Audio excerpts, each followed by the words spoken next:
Comenzamos con la segunda sesión del curso de Métodos y Técnicas de Investigación Social del grado en Publicidad y Relaciones Públicas.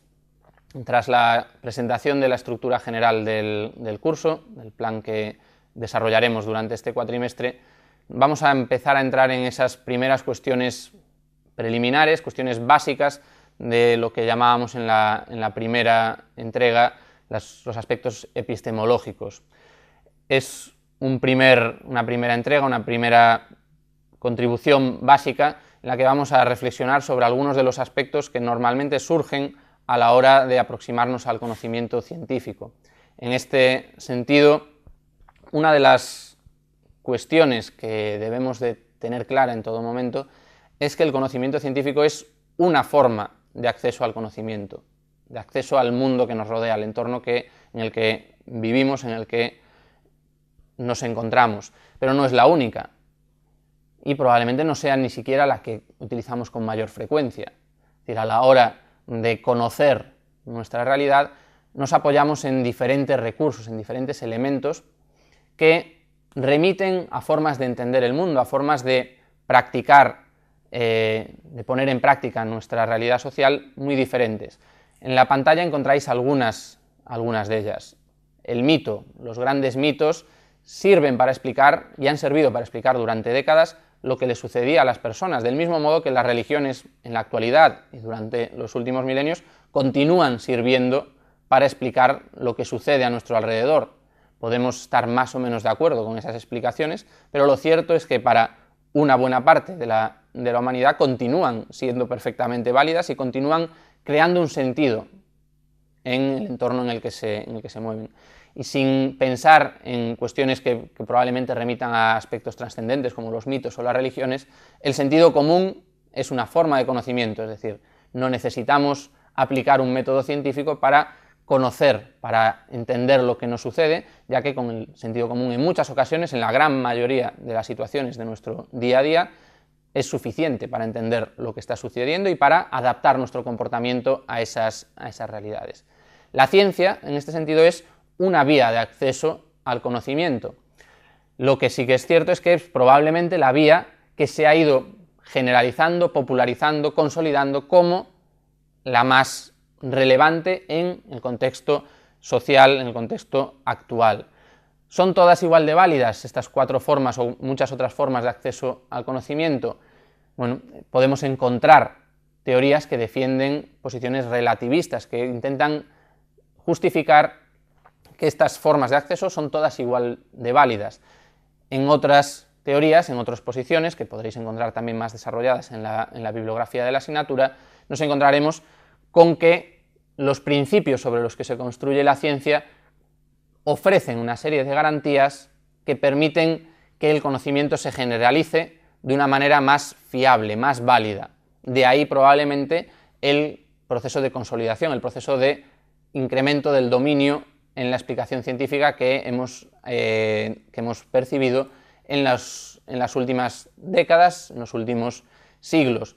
Todo esto tiene un contexto histórico, es decir, la ciencia no es una actividad que se haya desarrollado durante toda la historia de la humanidad, o al menos no se ha desarrollado de la manera sistemática a la que estamos acostumbrados en la actualidad, sino que la explicación científica se consolida principalmente a raíz de procesos históricos, como son los procesos de la Ilustración o el proceso de modernidad, del acceso a la modernidad. Es decir, estamos hablando de los siglos XVIII, XIX, que sientan unas bases, una forma de aplicar un método científico. Es decir, partiendo de la observación empírica y del debate, la discusión de ideas, la discusión racional, se comienzan a consolidar un sistema más claro, un sistema más sólido de explicar el mundo que nos rodea. En todo este proceso, una de las claves es que esta racionalidad comenzó a orientarse hacia unos fines concretos y esta capacidad de plantearse problemas y solucionar problemas es probablemente la clave de que la ciencia esté detrás del impulso al progreso científico, que es el término que normalmente se emplea, que se ha vivido desde la revolución industrial hasta la actualidad. En este sentido, no debemos perder de vista lo que veíamos en la diapositiva anterior, es decir, la ciencia es probablemente la forma dominante de explicar, de entender y de comprender el mundo que nos rodea, pero no es la única y no está aislada. Es decir, la ciencia no tiene por qué estar necesariamente enfrentada radical y directamente a los mitos, a la religión, sino que en muchas ocasiones vemos a personas y a grupos que combinan estos elementos de manera diferente.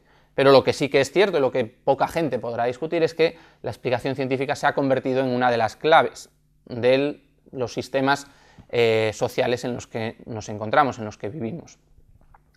¿Qué problemas nos podemos encontrar? Bueno, pues la definición de ciencia no es uniforme, sino que ha ido evolucionando. Si consultáis la bibliografía del curso, encontraréis diversos autores, diversas obras que plantean definiciones que tocan diferentes aspectos. Veremos algunas de ellas en el aula y repito que podéis encontrar muchas definiciones de ciencia en los materiales de apoyo de la asignatura, pero podríamos estar más o menos de acuerdo en que una definición aceptable sería que la ciencia sería un conjunto de argumentaciones y de teorías que lo que intentan es explicar la realidad que nos rodea con unas condiciones concretas que son importantes, que son las del rigor teórico y metodológico, y también el rigor a la hora de tratar los datos.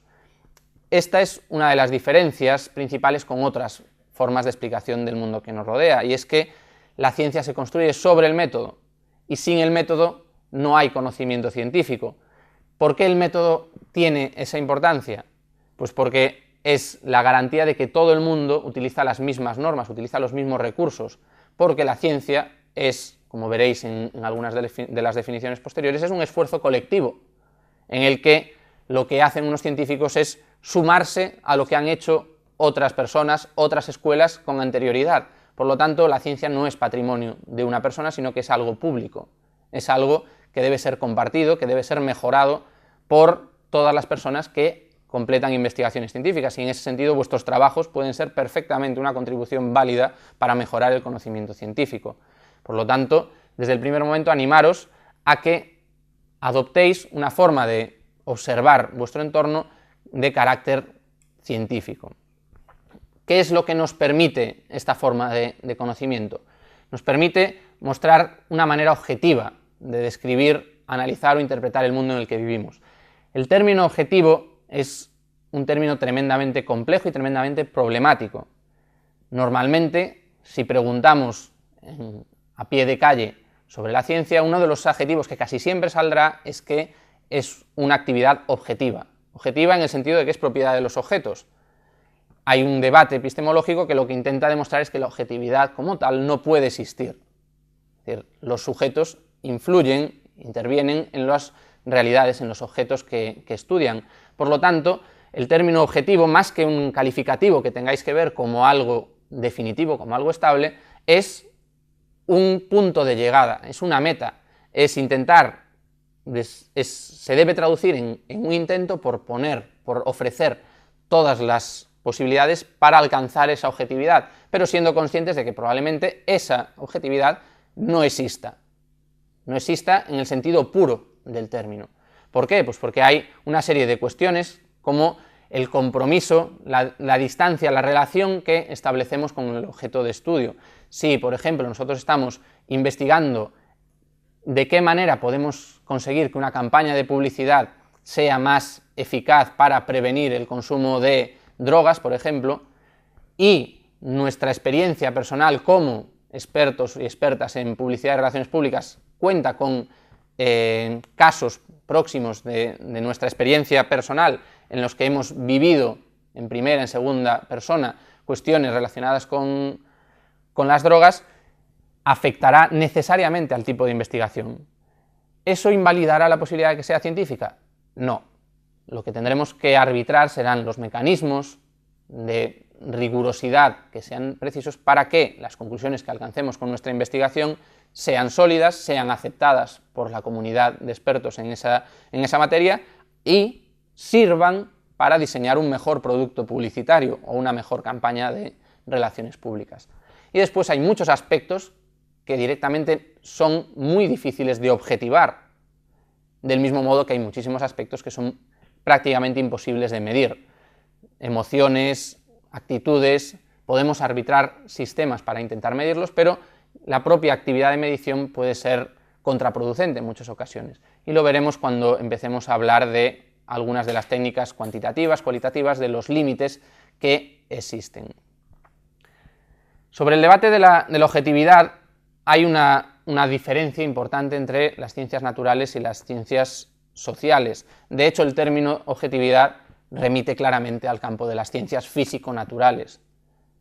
Es un término que se hereda y que se aplica a las ciencias sociales, a pesar de que es muchísimo más complicado alcanzar esa objetividad.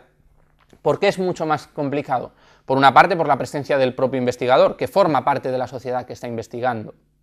Pero, por otra parte, hay un problema que tiene que ver con los propios límites de la investigación, y es que los sujetos son libres, los sujetos actúan, los sujetos cambian sus conductas. Por lo tanto, no son comparables a las piedras, los planetas, los objetos que pueden estudiar las ciencias físico-naturales, que tienen unos comportamientos mucho más estandarizados.